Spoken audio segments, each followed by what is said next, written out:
Lila Manuel's dad again. Today's January 17th, 2024. Just kind of want to. I did a video yesterday and I didn't quite do it exactly the way I wanted, so I want to kind of add to it. So 2 days ago, I called Pops up, and this is nothing more than just trying to get everything logged. So I want to. There's this thing called the narrative. And I want to have my narrative out there.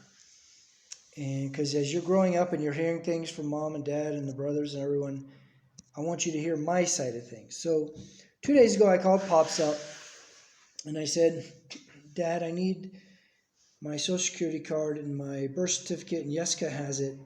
Can you ask her, please, to send it to you and you send it to me? Because I got a job in the States and I need that.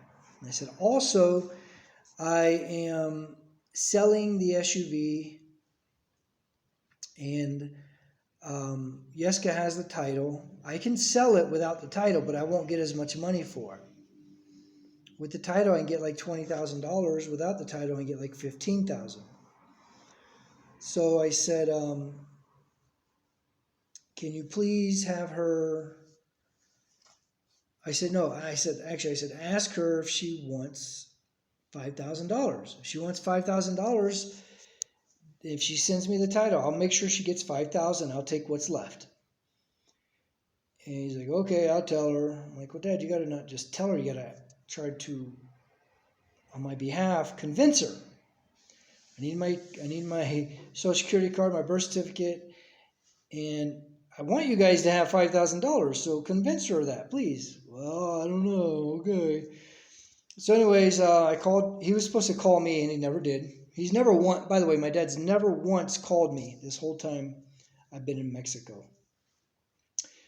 Never once missed me. Never once wanted to find out how things are going. Just never once called me. So, oh, there's my muscle. Check it out. 49 years old, baby. Your mom used to call me fat. Not much, but whatever. So,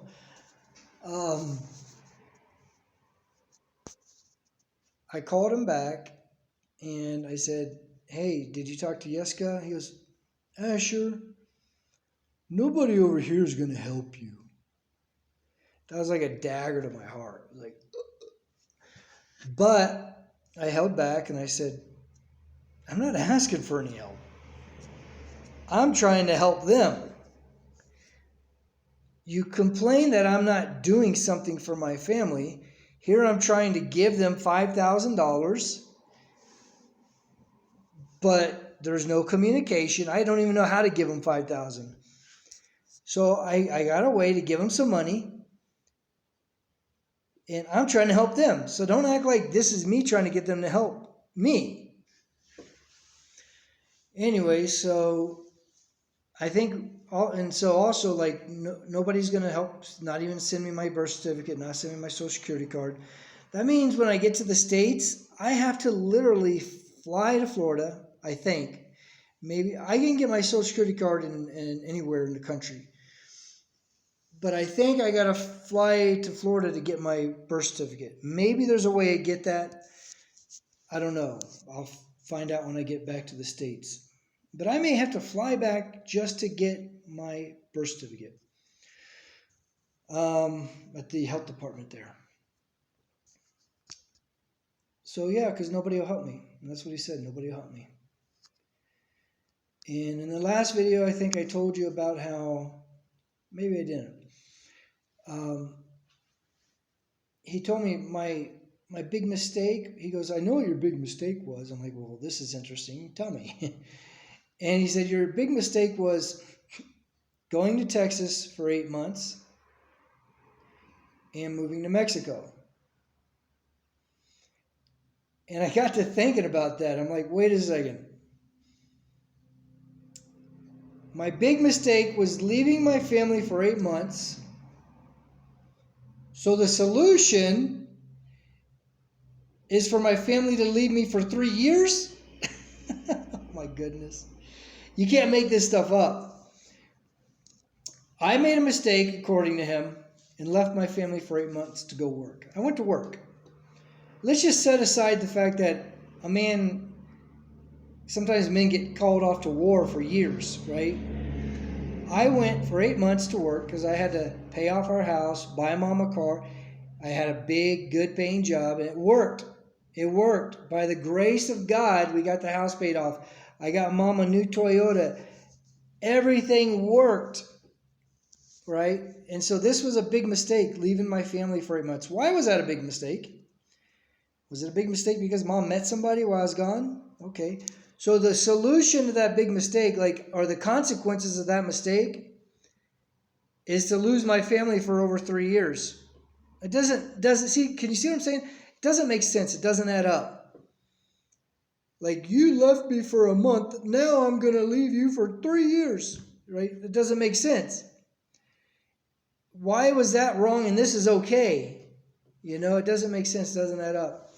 It's obviously got nothing to do with that. It's got to do with, just not liking Asher, just not liking me, right? It's like, I've said this before, the dagger's in, and now they want to twist it and do this with it, right? It's like whatever you can do to punish Asher, to hurt Asher. I told him, I said, I'm having heart problems. I'm 49 years old. I probably got the heart of a 60-year-old because of all the sadness and anguish. I have to drink a glass of wine every night for my heart. For my heart. I got this artery that goes right through here, and I can feel it, man. There's a lot of pain. I don't smoke. I don't do drugs. I don't do anything. And look, I showed you this. I got muscles, right? Look. I'm not super buff or anything, but, I'm not like,